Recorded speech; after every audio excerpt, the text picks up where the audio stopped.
López, a lo largo de su trayectoria, ha desempeñado un papel clave en la modernización de nuestras instituciones y en la adaptación del Estado a los nuevos desafíos tecnológicos y sociales. Como decía Aristóteles, que la excelencia no es un acto, sino un hábito. Y esa idea refleja bien el trabajo de quienes, como el ministro López, concibe el servicio público no como un gesto puntual, sino como un compromiso constante en la mejora y en la innovación. Ministro, cuando quieras. Muchas gracias.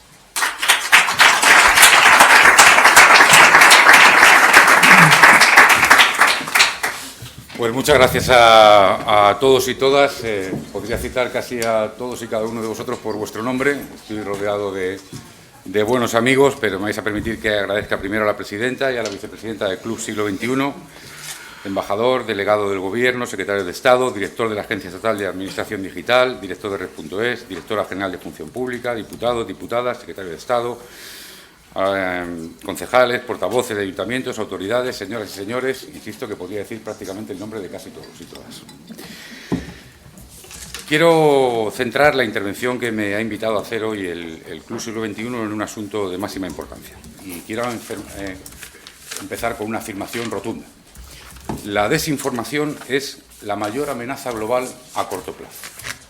Sé que muchos de ustedes están pensando que hay otras amenazas, como el cambio climático, como la inestabilidad geopolítica, pero esta frase que acabo de decirles no la digo yo, la dice el Foro Económico Mundial en el informe de riesgos globales del año 2024. Por lo tanto, no es baladí, no me lo estoy inventando. Es el propio Foro Económico Mundial el que reconoce que en el corto plazo, quizás en el medio, en el largo haya otras amenazas más grandes, pero que en el corto plazo la desinformación, y nos acompañan aquí singulares y destacados periodistas, es la mayor amenaza para, desde luego, Occidente. Un informe que sitúa, este informe del Foro Económico Mundial, que sitúa el nivel de gravedad de la desinformación por encima, como decía antes, de los fenómenos climáticos extremos o los conflictos armados, en el corto plazo, insisto. Es importante recordar que la desinformación no es tampoco un fenómeno nuevo. Se usaba en el Egipto faraónico para estigmatizar al pueblo judío. También se usó en Grecia y en Roma a favor o en contra de según qué líderes. La leyenda negra española fue en parte una táctica de imperios en competición. Y ya sabemos lo que hizo la propaganda de Goebbels. El reto diferencial no es la desinformación, de por sí. El problema es el nuevo medio en el que se contagia, el mundo digital. Llevo algo más de un año al frente del Ministerio para la Transformación Digital y de la Función Pública. Y permitidme que os confiese que no somos conscientes del alcance, no creo que somos conscientes del todo, del alcance que tiene el fenómeno de la digitalización. Cuando hablamos de desinformación en la red o de ciberseguridad, no podemos pretender cargar las dinámicas y decisiones del mundo analógico en el mundo virtual. No va de eso. Va de entender que la digitalización funde ambos mundos, que en casi todas las dimensiones de nuestra vida. Un mundo híbrido y nuevo exige medidas nuevas y transformadoras.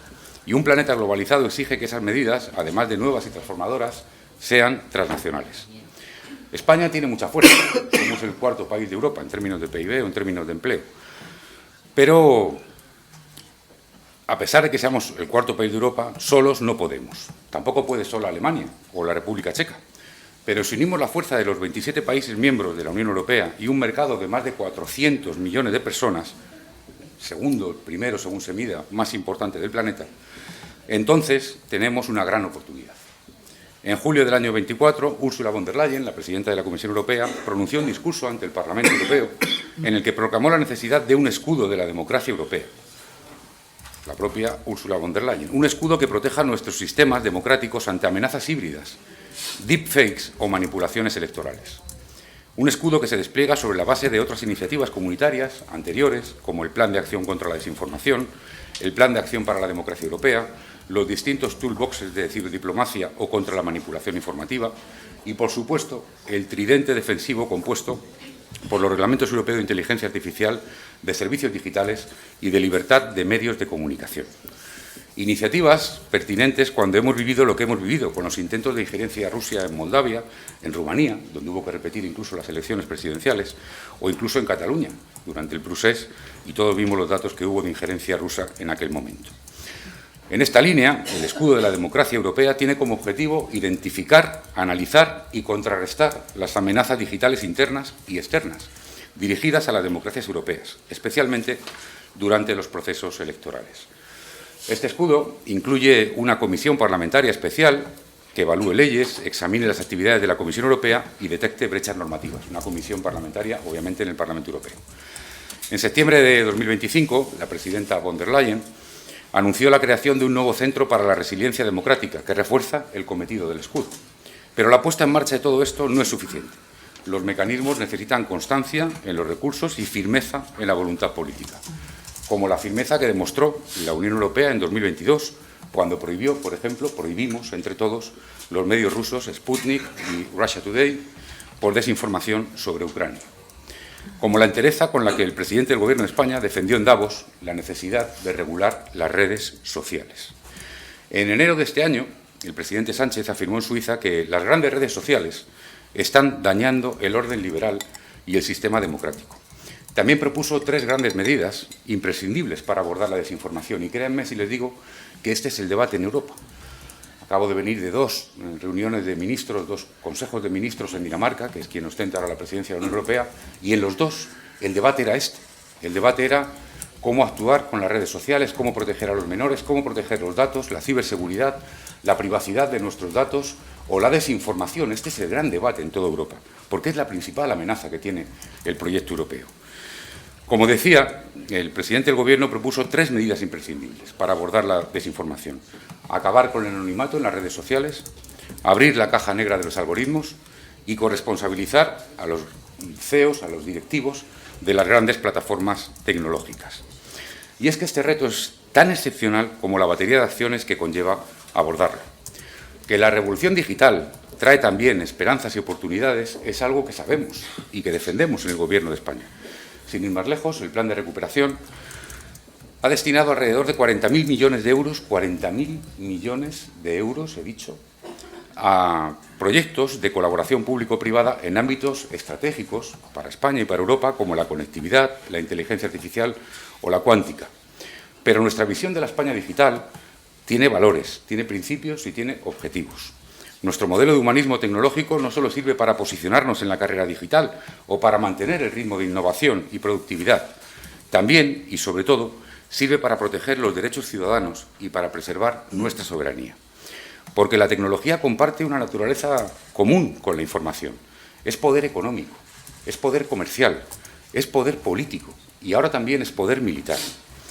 Los drones ucranianos son la versión 4.0 de los carros de combate de Julio César. El mundo cambia sin esperarnos y debemos responder rápido.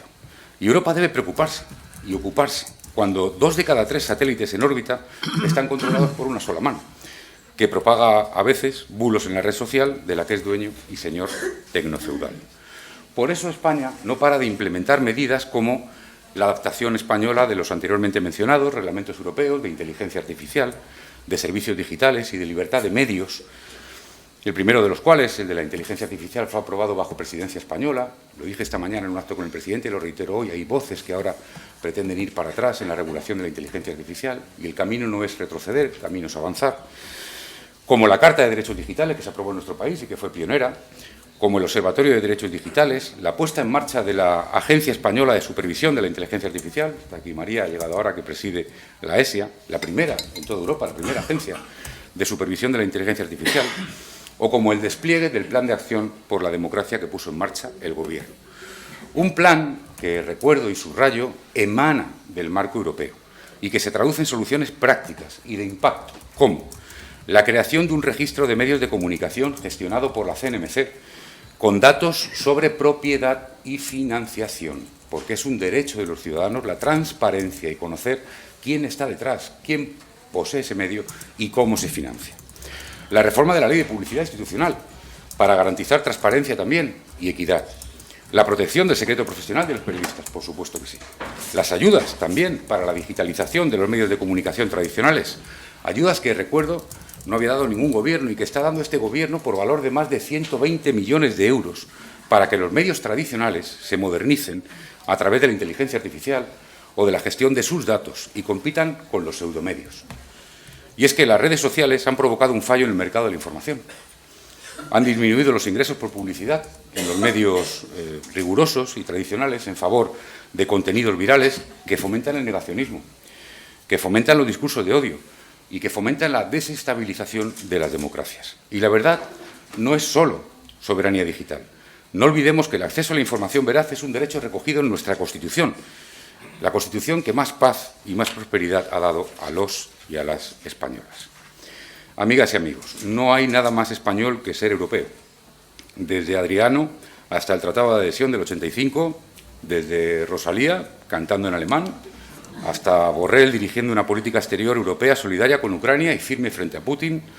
En un mundo cargado de incertidumbre, desinformación y desconfianza, España cree que la Unión Europea es la única respuesta posible. Por eso creemos en el escudo europeo para la democracia. Por eso ejercemos de dique social frente a la ultraderecha nacionalista que quiere desmantelar la integración comunitaria y socavar el Estado de Derecho.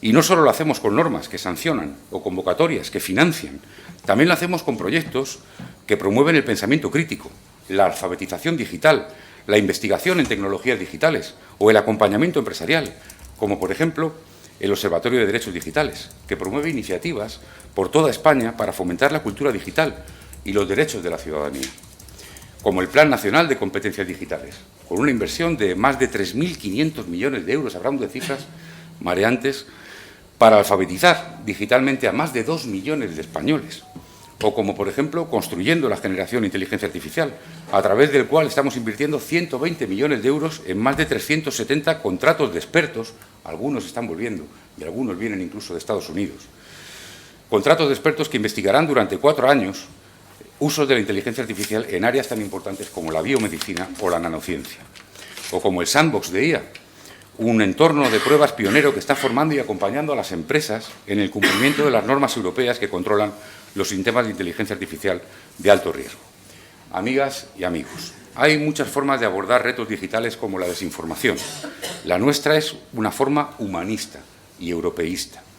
España dice sí a reordenar y optimizar la regulación europea, pero sin desproteger a las instituciones de los ciberataques, a los abuelos de las ciberestafas, a las democracias de la manipulación electoral y a los menores del ciberacoso. Decimos sí a un progreso tecnológico que descubra nuevos medicamentos, que acelere nuestra independencia energética o que explore las posibilidades de la astrofísica, desde Múnich a la isla de La Palma. Porque Europa más digital es imprescindible, pero europeizar la revolución digital es todavía mejor.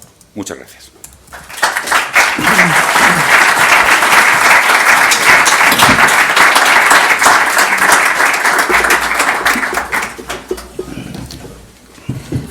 Bueno, pues vamos a arrancar con el coloquio.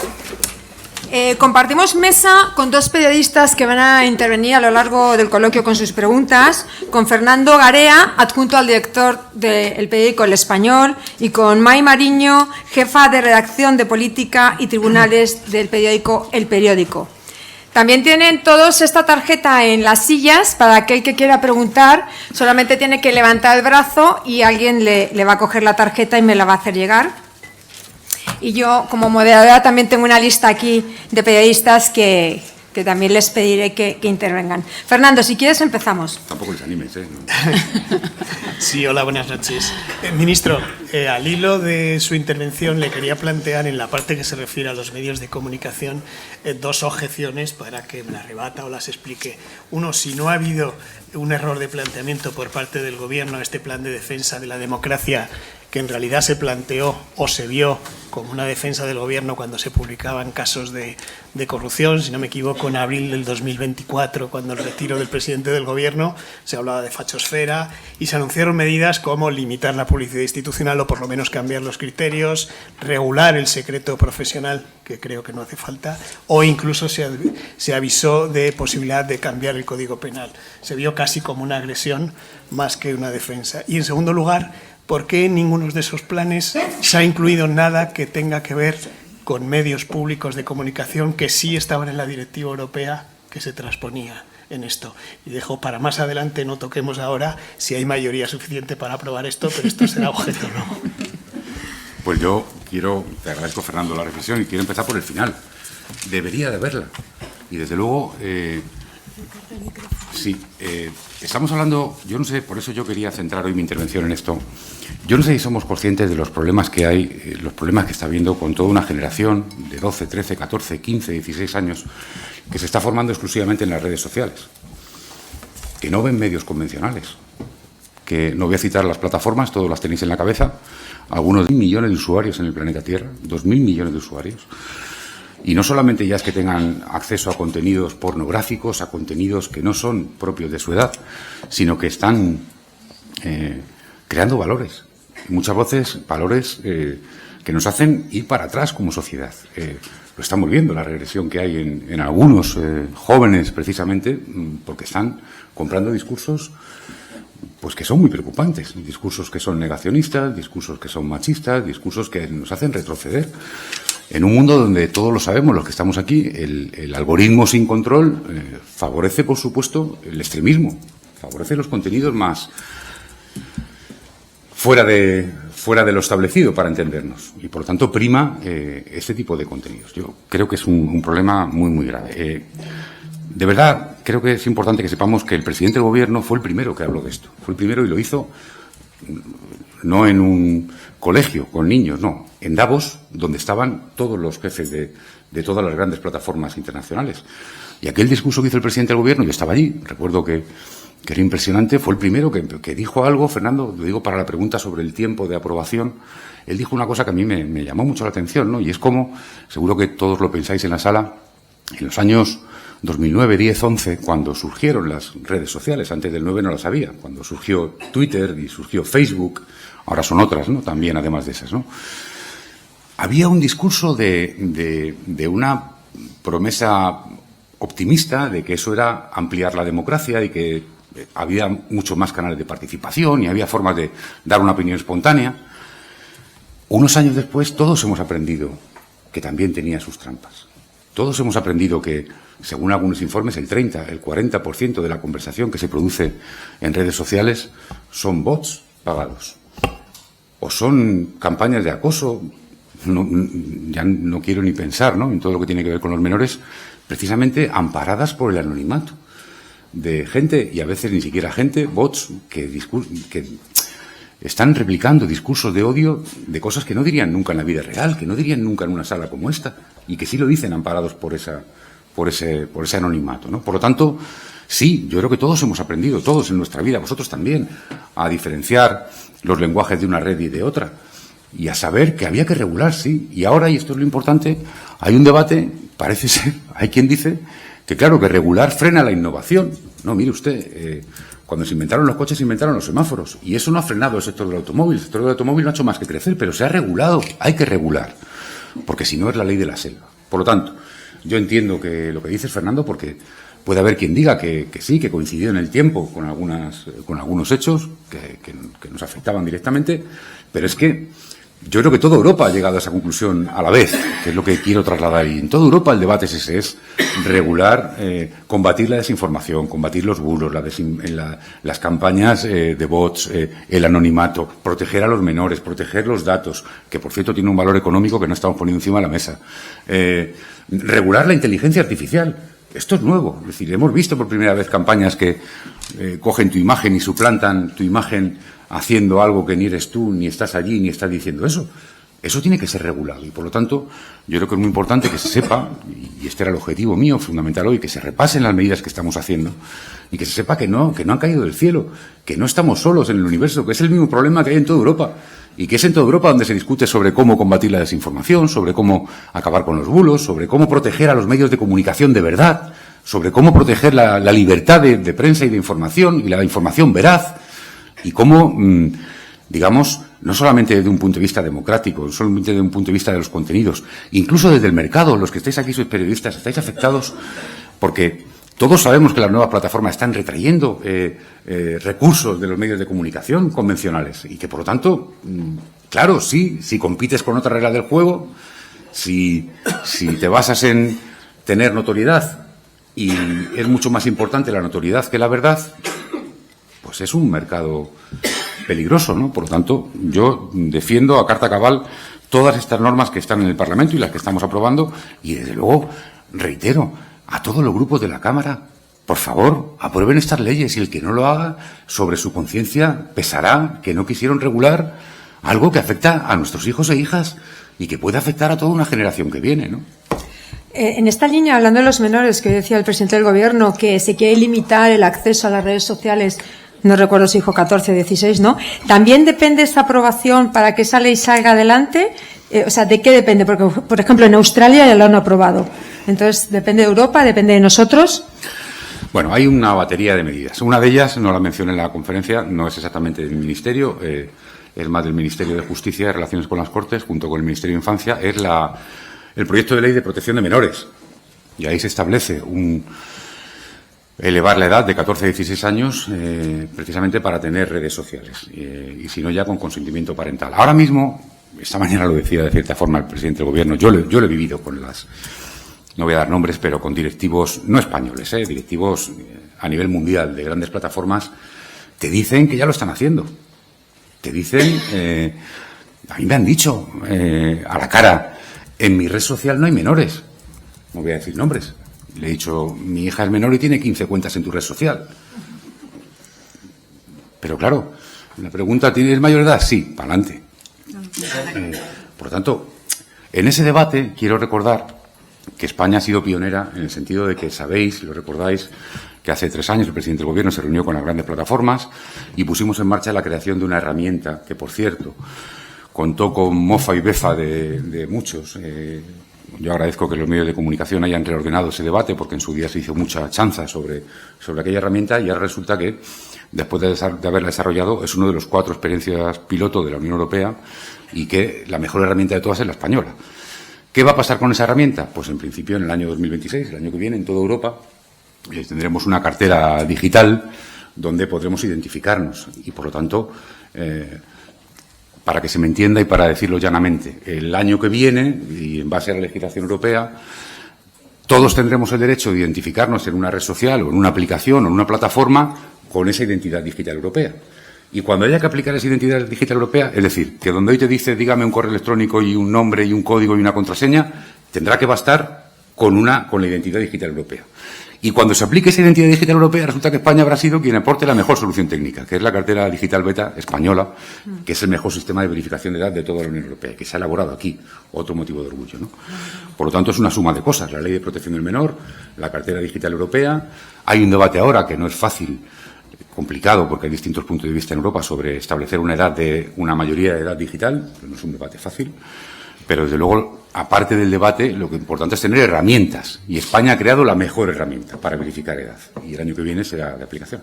Pero, ministro, por seguir un poco con lo que está apuntando ahora, las multinacionales, que son las que lo tienen que implantar y demás, al final, si no lo hacen, ¿tienen algún tipo de sanción? Porque hasta ahora es el sí o el no de si eres mayor, pero no pasaba nada. Esa por uno. Y otra, en su intervención ha hablado mucho de la desinformación como la mayor amenaza para Occidente, el derecho de los ciudadanos.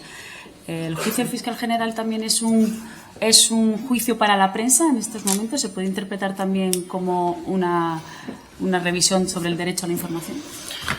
Como son estos periodistas, siempre al tema. Vamos a ver, en relación con la primera pregunta, ya la DSA, la Directiva de Servicios Digitales Europeos, establece que hay un marco de competencia. Si no recuerdo mal, hasta 35, 45 millones de usuarios, María. ¿45? 45. Hasta 45 millones de usuarios es competencia nacional, por encima de 45 millones es competencia de la Comisión Europea. Ya hay expedientes iniciados por la Comisión Europea contra algunas plataformas y van a venir algunos más. Por lo tanto, sí hay un régimen sancionador. ¿Qué es lo que nos falta en España ahora con la ley que tenemos que aprobar? Con la ley que está en el Parlamento, las leyes que están en el Parlamento. Designar a la CNMC como el organismo en España que se encargue de ser el regulador y el que aplique las sanciones en su caso, para todas aquellas plataformas con menos de 45 millones de usuarios, que sería la competencia, digamos, nacional. Pero es verdad que hay cosas que o se aplican a nivel comunitario, o nos pasaba, por ejemplo, cuando tuvimos el debate sobre la pornografía infantil, que si no hay una regulación europea, solo puedes aplicar sobre los dominios .es, con lo cual es ridículo, porque la inmensa mayoría de páginas porno no son .es, son .com o lo que sea. Por lo tanto, es muy importante que haya una regulación europea y que haya ese nivel. Sobre el fiscal general, bueno, yo no voy a hacer de periodista, pero desde luego estoy mucho más con los periodistas que con un pseudo periodista como Miguel Ángel Rodríguez. A mí, lo digo claramente, lo vuelvo a decir otra vez, el caso del que han querido crear con el fiscal general me parece un atropello democrático sin precedentes. Aquí lo que ha pasado es que la pareja de la presidenta de la Comunidad de Madrid ha cometido supuestamente, y el supuestamente voy a añadir irreconocido, pero supuestamente, unos delitos, y en el entorno de la presidenta Ayuso lo que han dicho es a por el que persigue el delito. Pa'lante, como dice Miguel Ángel Rodríguez. Y a continuación ha montado un caso contra el fiscal general. Pero un caso, yo no sé los testimonios que han pasado ya por allí, donde el único que sostiene, el único que va en dirección contraria a todo lo demás es Miguel Ángel Rodríguez. Y cuando le preguntan por qué dice usted esto, dice porque tengo el pelo blanco. Pero periodistas, por cierto, destacados, con una trayectoria intachables, periodistas de verdad, le han dicho al juez, oiga, que no, que yo tenía esta información antes de que la tuviera el propio fiscal general del Estado. Por cierto, no va a haber tribunales en este país para investigar filtraciones, como se pongan a investigar todas las filtraciones. Es que además lo defiendo a carta cabal porque he escuchado, además, lo sabía antes, pero lo sé ahora con más prueba después de escuchar todo el juicio. Por supuesto que el fiscal general del Estado es inocente. Es culpable de perseguir un delito. De eso de lo que es culpable, de perseguir un delito. Pero en el entorno de Ayuso hay aquello de el que se atreva lo va a pagar. Se lo hicieron a Casado, se lo quieren hacer al fiscal general, se lo quieren hacer a todo aquel que se atreva a denunciar los atropellos y los chanchullos de la señora Ayuso. Me pide la palabra Irene Villaseñor, de Radio Nacional de España. Si le acerca un micrófono, ¿dónde estás, Irene? Hola.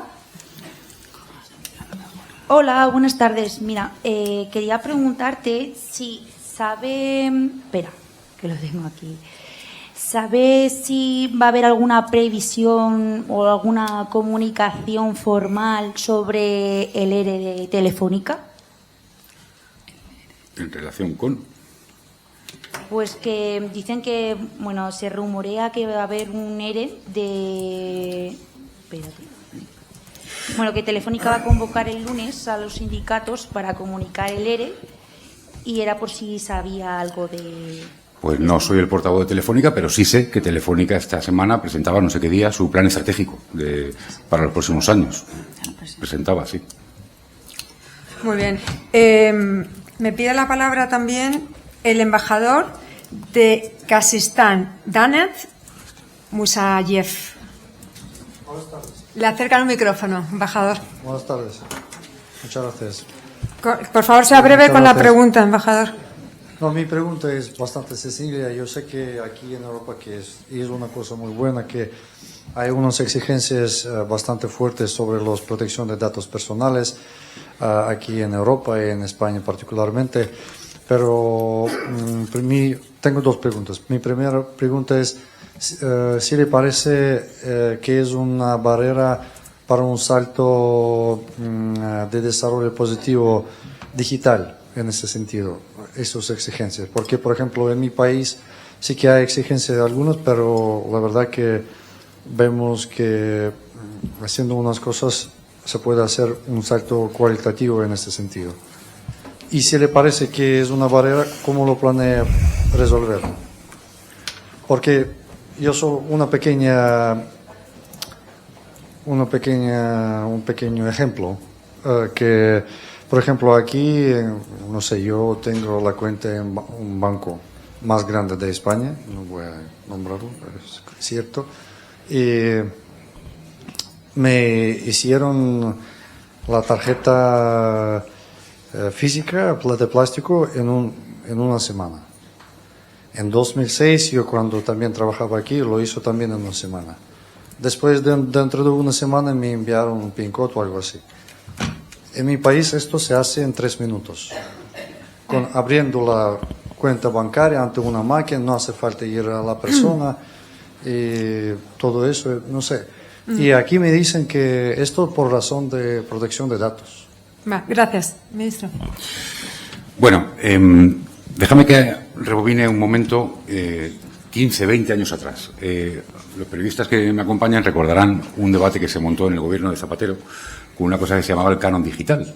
que de repente se cobraba o no se cobraba por... ¿os acordáis? Sobre todo en ¿Os la acordáis? primera ¿Os fila de acordáis? ahí. ¿No se acuerdan algunos, verdad? ¿Os acordáis? Vuelvo a la inocencia que teníamos todos en redes y en el mundo digital al principio, ¿no? Años después todos descubrimos que cuando algo es gratis, el productor es tú, y que hoy en día hay informes nacionales e internacionales que oscilan cuando cuantifican el valor económico de los datos, solo en España, en que si se monetizaran el valor económico de esos datos que están utilizando hoy las grandes compañías, las grandes tecnológicas, España incrementaría de golpe, otros dicen el 15% del PIB, solamente con el valor económico de esos datos.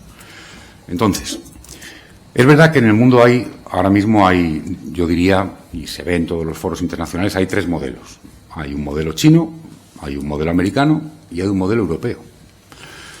Por eso decía antes que hay quien establece, parece que el que regules, el que protejas la privacidad de los datos, es restar competitividad, es restar innovación. Y yo creo que no. Yo creo que nosotros como europeos tenemos que defender una revolución tecnológica que sea compatible con la privacidad de nuestros datos, que proteja a mis hijos y a mis hijas, que proteja la privacidad de todos nosotros. Por lo tanto, yo me niego a aceptar ese debate de que hay que desregular para agilizar. Le digo más. Según la Comisión Europea, España tiene 10 puntos más de digitalización que el resto de Europa, según el informe de datos de la Comisión Europea. Según la OCDE, España es de los países más avanzados del mundo en la implementación de la inteligencia artificial. En la Administración, además, que es donde más se puede ahora mismo, y es mi obsesión, María lo sabe, Antonio también, los dos secretarios de Estado, y Fernando, el subsecretario, mi obsesión es la aplicación ahora de la inteligencia artificial a la Administración, porque es quien más datos tiene, quien más casos de uso. Poco se está diciendo, poco se está hablando del valor económico que tienen los datos de la sanidad en España, o los datos de interior o de justicia Una vez, hace unos meses, nos dirigimos a los ministerios para que nos dijeran casos de uso de inteligencia artificial que se podrían aplicar en sus ministerios. Y nos han mandado 200 casos. Y ahí mi obsesión no puede llegar a todos porque son maravillosos. Desde casos de uso que, desde luego, imaginaos en el ámbito de la sanidad, ¿no? Vamos a hacer 9 proyectos pioneros, que espero que se puedan desarrollar en un año, pero todo eso es en base a los datos. Y yo le digo, este modelo nuestro, que regula, que protege, que ampara, no es incompatible con el otro. Decía los 3 minutos, te voy a dar el dato que damos siempre. Hace un año, hace 2, había gente que decía que los fondos europeos no llegaban. En el Ministerio tenemos un programa, que vamos a hacer balance, hemos cerrado ahora, que se llama Kit Digital, que era una ayuda para que digitalizaran su negocio las pymes y los autónomos, que ha llegado a más de 800.000 pymes y autónomos en nuestro país, a más de 800.000 pymes y autónomos que han recibido fondos europeos. Y piensen en 800.000 uno detrás de otro, que han recibido fondos europeos para digitalizar su negocio. ¿Y sabe por qué ha llegado a 800.000? Porque una vez que se presentan los papeles, la ayuda se gestiona en 3 minutos. Por tanto, es compatible tener una protección de los datos con digitalizar la administración para ser más eficaz.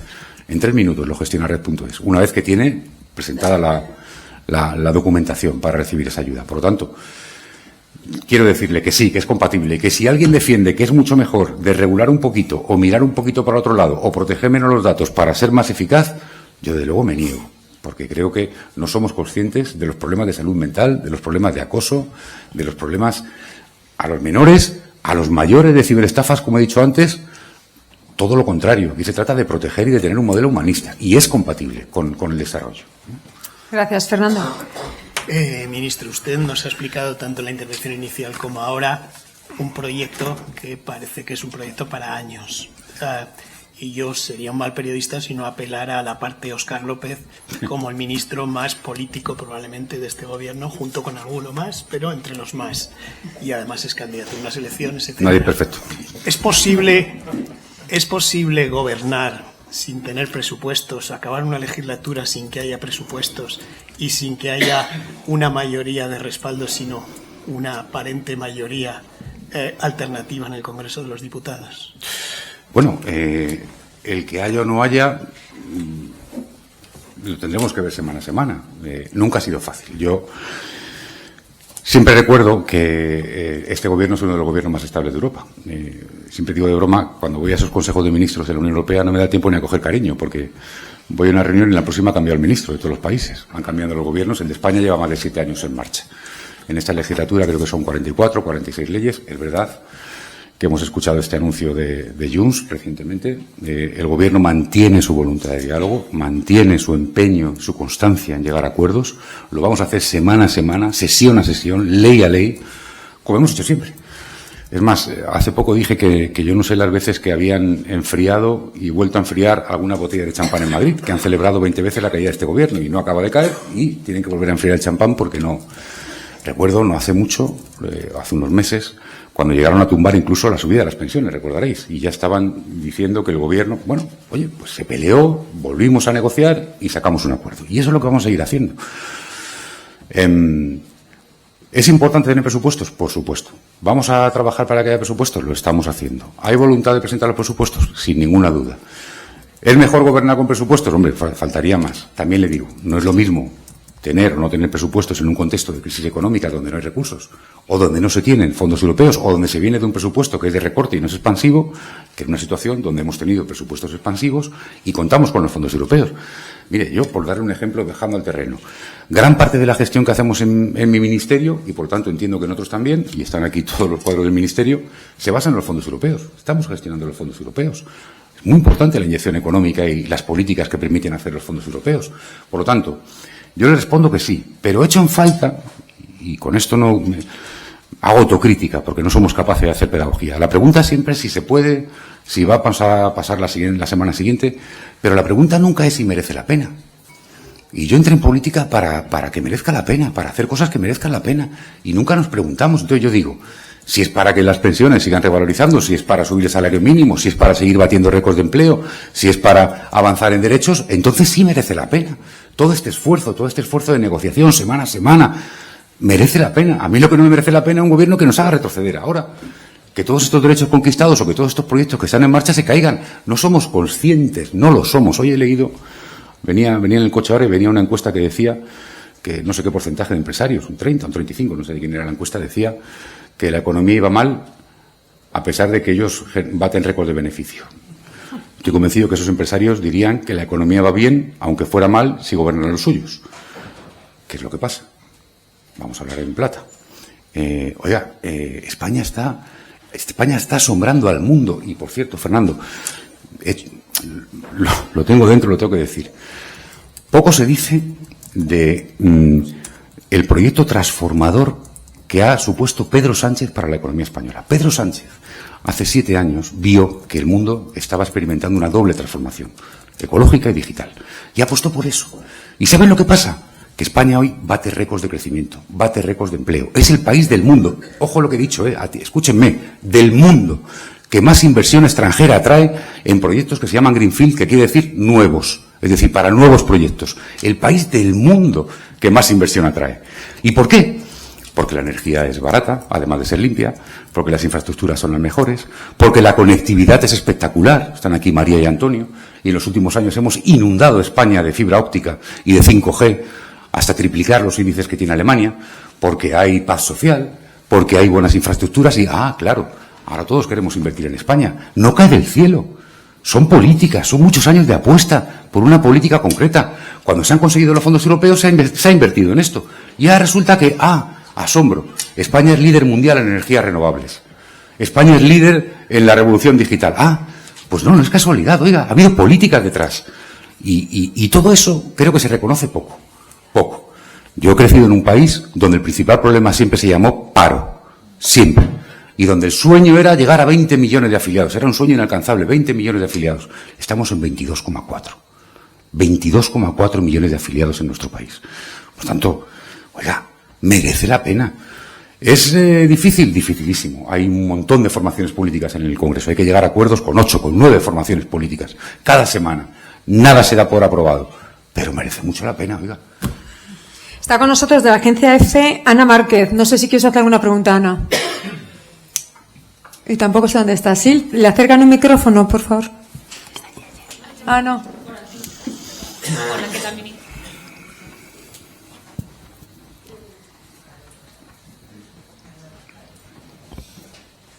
Muchas gracias. Ministro, le quería preguntar por los fallos de cribados que está habiendo en la Comunidad de Madrid y qué consecuencias puede tener para la ciudadanía madrileña. Muchas gracias.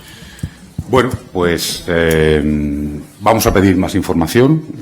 Está aquí la portavoz parlamentaria y esta semana habrá también sesión de control en la Asamblea. No me quiero adelantar, pero estoy seguro que Mar también anunciará algo en la próxima sesión parlamentaria de la Asamblea de Madrid. Me preocupa, me inquieta, no quiero sembrar alarma, pero me preocupa mucho. También le digo, hay un dato oficial que quiero poner de manifiesto en la sala. En la Comunidad de Madrid hoy, que es la comunidad más rica de España, hay 1 millón de personas en listas de espera. 1 millón de personas, hombres y mujeres, en listas de espera. Para quien no lo sepa, el año pasado la Comunidad de Madrid presupuestó 700 y pico millones de euros para un grupo privado de sanidad. 700. Finalmente ejecutó 1.600. 1.600. Es decir, casi 1.000 millones más de lo que había presupuestado. Aquí hay gente que gestiona lo público y que sabe lo que supone eso, una desviación del 125%. Del 125%. Para vivienda se ejecutó el 20% de lo que se había presupuestado en la Comunidad de Madrid, pero para ese grupo privado se ejecutó el 125% de incremento. Es decir, para que se me entienda, si se hubieran dicho a los madrileños, por ejemplo, voy a gastarme 100 euros en vivienda, la Comunidad de Madrid se ha gastado 23. Y voy a gastar 100 euros en este grupo privado de sanidad. Se ha invertido 225. Esto está pasando en la Comunidad de Madrid. Casualmente, la consejera de Sanidad viene de ese grupo privado. Casualmente, había olvidado en el portal de transparencia que había estado 17 años trabajando en ese grupo privado. Lo había olvidado. Había puesto que había trabajado en un hospital público, el Carlos III, pero había olvidado que durante 17 años después trabajó en ese grupo privado que ha tenido, como digo, 1.000 millones de sobrecoste solo el año pasado. Solo el año pasado. Y casualmente, pero son, chicos, casualidades. La pareja de la presidenta está grabado en el móvil del jefe de gabinete como Alberto Quirón. Tantas casualidades. Pero lo malo no es que sean casualidades, que son muy caras para todos. Mire, yo creo que en Madrid se ha montado una fiesta privada en un ático y lo está pagando toda la comunidad, nunca mejor dicho. El problema es que el vecino del primero y del segundo y del tercero también pagan esa fiesta y no están invitados. Pero en el ático se están pegando una fiesta estupenda, pagada con el dinero de todos. Me piden la palabra y voy a juntar las dos preguntas. Sonia Torres Blanca, investigadora de ENIA. ¿Dónde estás, Sonia? Le acerca un micrófono. Y otro a Santiago Maíz, INAP. ¿Dónde estás? Vale, pues le acercan. Pues Sonia, si quieres empezar tú con la pregunta y luego añadimos la otra. Buenas tardes, soy Sonia Torreblanca y soy investigadora en inteligencia artificial. La pregunta que yo quería hacerle es cómo va a afrontar el Ministerio toda la reconfiguración de los puestos de trabajo de las administraciones públicas, porque hay que implantar la inteligencia artificial y los puestos de trabajo que tenemos en la Administración siguen siendo un poco selectos. Entonces, bueno, pues... Y añadimos la de Santiago, que es en la misma línea, ministro. Santiago. Hola, buenas tardes, ministro. Mi primera pregunta era en relación a qué oportunidades cree que puede haber gracias a todo este cambio de transformación digital, porque usted empezó hablando de las nuevas amenazas, algo que es lo más prudente del mundo tener en cuenta, pero siempre con los cambios hay nuevas oportunidades potenciales, con lo cual, ¿cuál considera usted que es la mayor o las mayores oportunidades que nos plantea toda esta nueva revolución industrial? Y en relación con eso, ¿de qué manera cree usted que se puede utilizar para mejorar la vida de los españoles? Gracias. Pues ando por ahí recomendando un libro de un periodista del New York Times que se llama Abundancia, que cuenta precisamente cómo estamos a punto de vivir un cambio de era y no somos conscientes, ¿no? Y cómo va a cambiar todo, desde luego, en la Administración, básicamente con la inteligencia artificial. Si alguien maneja datos, si alguien realiza tareas repetitivas con esos datos, es la Administración. Y, por tanto, la inteligencia artificial va a ser un salto desconocido. Es más, yo siempre utilizo el símil de Internet. Vuelvo a rebobinar. Imaginaos cuando no había Internet lo que era una oficina, no había conexión, era con papel y había que llevarlo. Imaginaos el cambio que supuso Internet para la Administración. Bueno, pues la inteligencia artificial es un cambio mayor. ¿En qué estamos? Pues hemos presentado una estrategia de modernización y de toda la Administración y de Administración abierta, que tiene un montón de medidas. Esa sí que es, como dice Fernando, para años, implementar todo el sistema de modernización de la Administración. Estamos implementando esos casos de uso en la Administración, que, como digo, vamos a intentar priorizar algunos casos para que se puedan ver muy rápidamente. Y, por lo tanto, sí, la inteligencia artificial va a transformar de arriba abajo la Administración, y es lo que estamos en este momento trabajando. Yo, el equipo más cercano lo sabe, ando muy obsesionado. En septiembre se publicó un informe de la OCDE que habla sobre el uso de la inteligencia artificial en todos los países del mundo, que es donde se dice que España está bastante bien colocada y donde se ven precisamente casos de uso en todas las administraciones. Y nosotros estamos utilizando esa fuente, más los casos de uso que hemos hablado con el Ministerio, más trabajos que hemos hecho propios para agilizar. Y, desde luego, la visión final es que mejoremos, desde luego, el servicio que requiere un ciudadano. La anterior secretaria de Función Pública, una expresión que a mí me encantaba, ¿no? El proyecto consiste en hacer un mapa de toda la Administración, de todos los servicios que presta la Administración, y coger todos nuestros hechos vitales. Y, por lo tanto, ¿qué hacemos todos? Pues, oye, la mayoría de las personas son padres alguna vez, o madres, o tienen su primer trabajo, o se dan de alta como autónomos, o tienen que sacarse el DNI, o tienen que renovar el pasaporte, o tienen que ir al registro civil. Son las gestiones que realizamos todos. Hay estadísticas sobre las gestiones que realizamos todos. La idea final es que la Administración sea proactiva y, por lo tanto, sea la Administración la que te haga la gestión de forma previa. Siempre decíamos, como ejemplo, la declaración de la renta. Hacienda te manda el borrador. Tú solo tienes que dar ok o corregir si hay que corregir algo, pero es Hacienda la que tiene la iniciativa de mandarte ya tu declaración de la renta. Hacer eso con el resto de servicios que presta la Administración. Que sea la Administración la que se dirige a ti para decirte: tienes que renovar tu DNI, aquí tienes todo hecho, dale ok, o si tienes algo que corregir, corrígelo. Y eso con todas las gestiones de la Administración. Este es un poco el horizonte de máximos que nos gustaría alcanzar con todos los servicios de la Administración. ¿Y eso para cuándo, ministro, sería? Porque, poco a poco. Bueno, porque de momento, al final toda la Administración termina en que te vuelven a pedir el DNI, algo que da la propia Administración. Bueno, de momento, esta pregunta de May me permite hacer un minuto de publicidad, de algo que siempre le hago publicidad. Que no lo tenga, que se baje una app que se llama Mi Carpeta Digital, ¿sí? Donde ya hay 6 millones de españoles y españolas que ya tienen ahí cada vez más documentación. Pues se la devuelvo, ministro, que te la permitan también en los sitios como acceso oficial, que muchos te dicen que no sirve. La carpeta ciudadana, exacto. Por ejemplo, exacto. En Moncloa no te lo permiten con el DNI. Pero bueno, dentro de la confianza que nos tenemos, por eso. En los deberes. Sacaba antes pecho, ministro, y decía que Pedro Sánchez es un proyecto de transformador para el mundo por las inversiones extranjeras y demás. Tenemos a los reyes ahora mismo en China potenciando las relaciones ahora mismo de inversión, pero a la vez la Comisión Europea hoy ha lanzado que va a estudiar obligar a países como España a eliminar las chinas Huawei y ZTE de sus telecomunicaciones. ¿Eso en qué nos puede afectar? El Gobierno español está perfectamente alineado con Europa, cumple con todos los estándares europeos, y lo que sí dice Europa, que es normal, es, oiga, el debate, y se ha visto sobre todo después de la pandemia, es reforzar nuestra soberanía tecnológica. Es verdad que tenemos que reducir nuestra dependencia del exterior, y ahora también hay cuestiones que afectan a nuestra seguridad. No os quiero ni contar, la semana pasada estuve en Dinamarca, en un Consejo de Ministros. Dinamarca era un país que vivía vinculado siempre a Estados Unidos, era su referente, Y, claro, cuando han visto lo de Groenlandia, han dicho, lo mismo tenemos que hacernos una nube nosotros, para no depender. Es que el mundo atraviesa una situación geopolítica, pero en todo caso, la Comisión Europea dice algo que es muy razonable, y es que Europa tiene que invertir en Europa.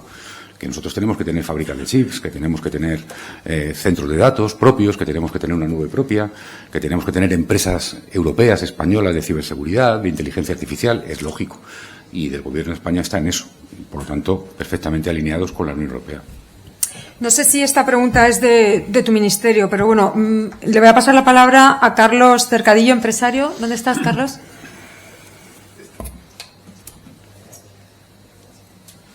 Mi pregunta está relacionada con lo que acaban de hablar. Y es una curiosidad personal porque me imagino que Estados Unidos está presionando mucho y al final los datos, que es el futuro de la riqueza de todos, hay que elegir o no sé si hay que elegir entre China o Estados Unidos.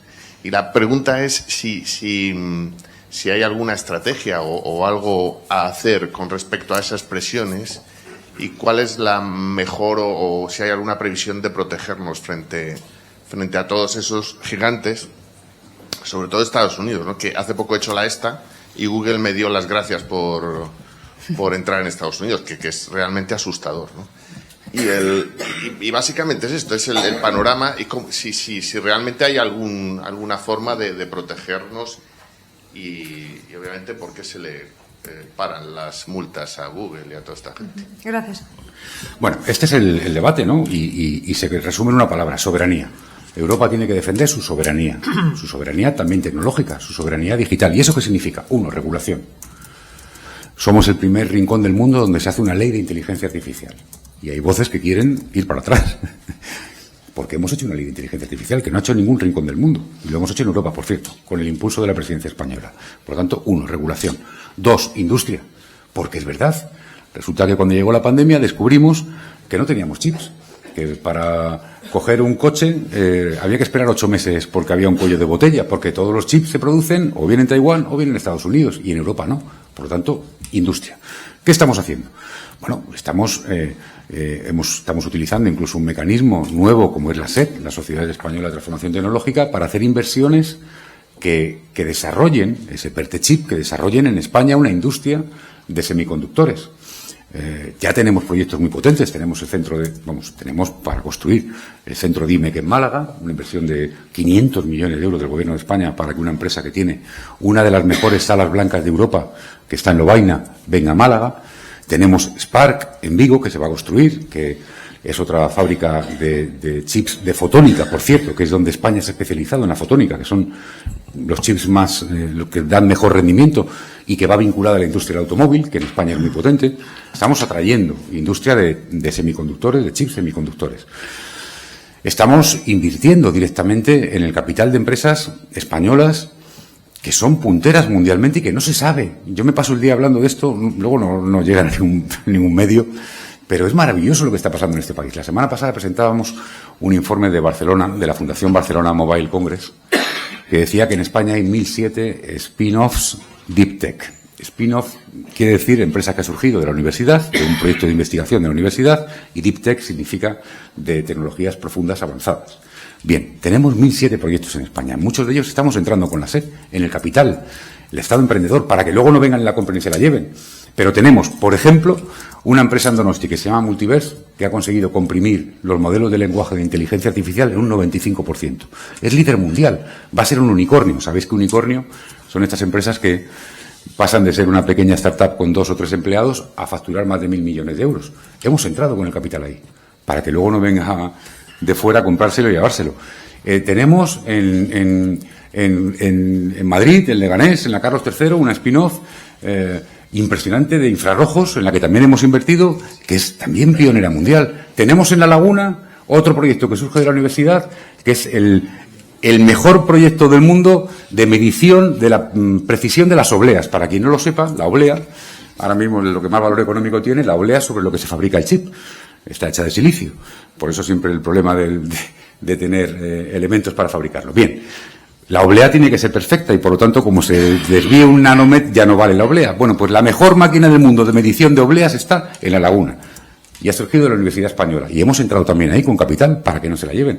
Están surgiendo empresas maravillosas en España, punteras, pero punteras mundialmente. Y estamos invirtiendo desde el Estado, estamos entrando en el capital para que no vengan y las deslocalicen.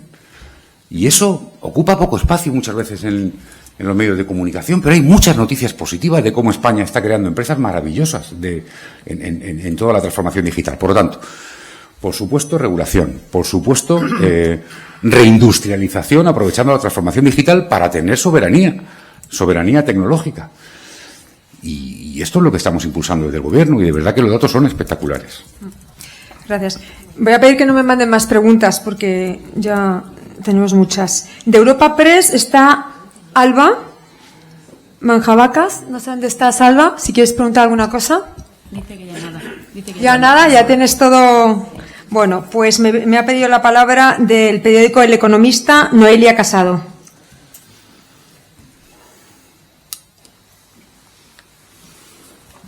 Hola. Hola, buenas tardes, ministro. Yo le quería preguntar por la segunda pata de su ministerio, por función pública. Van a comenzar la negociación para la subida salarial de los funcionarios y quería saber si tenían acordado con el Ministerio de Hacienda que van a poder llevar a cabo este incremento salarial, incluso si no hay nuevos presupuestos generales. Gracias. Un consejo. Nunca sin Hacienda y nunca contra Hacienda, créanme, en ningún gobierno.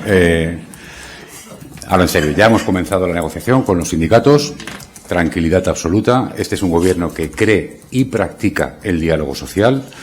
Venimos de ejecutar un acuerdo precisamente alcanzado con las dos centrales, con UGT y con Comisiones Obreras, un acuerdo para la Administración del siglo XXI que finalizaba ahora, y estamos sentados con todos los sindicatos otra vez para alcanzar un nuevo acuerdo que básicamente garantice, desde luego, el servicio a los ciudadanos, la mejor calidad de servicio público a los ciudadanos, que garantice también la carrera profesional de los funcionarios y que garantice también la no pérdida de poder adquisitivo de los funcionarios.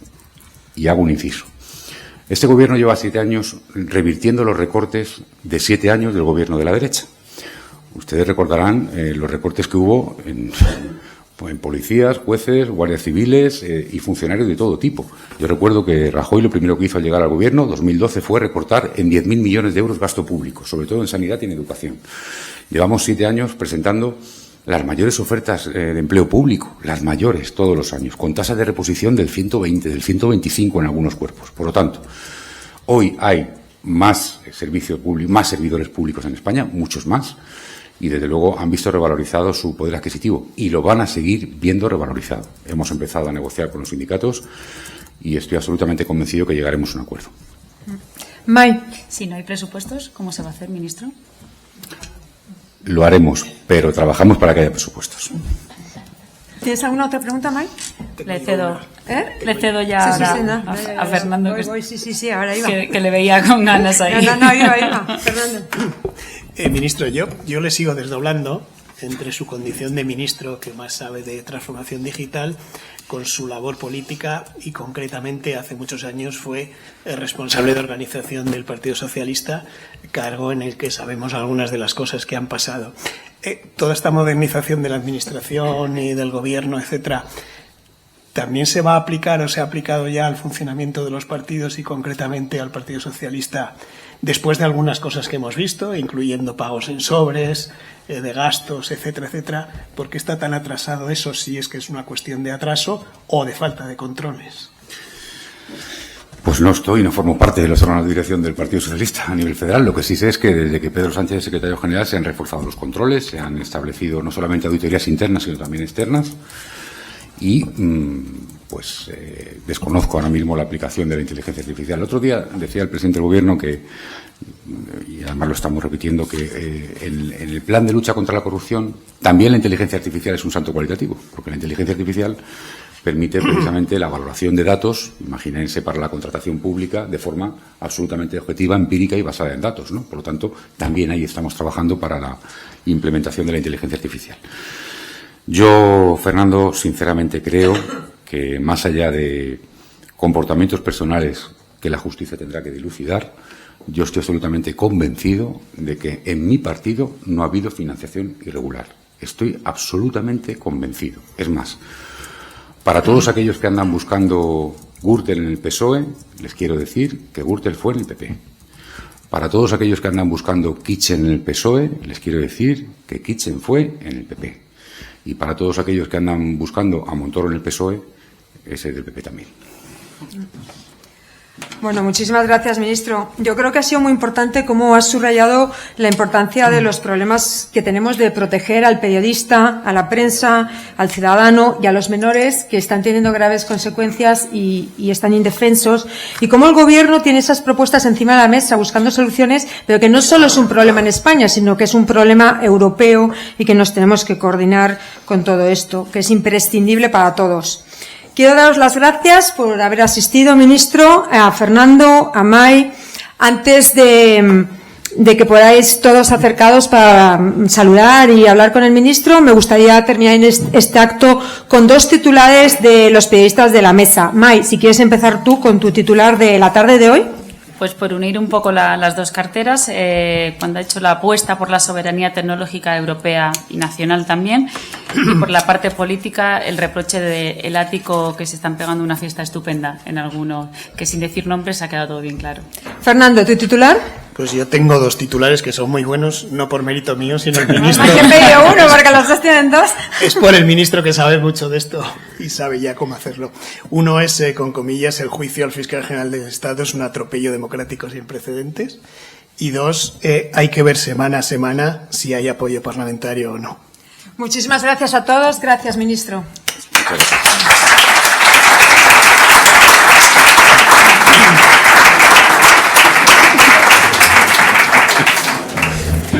Está bien.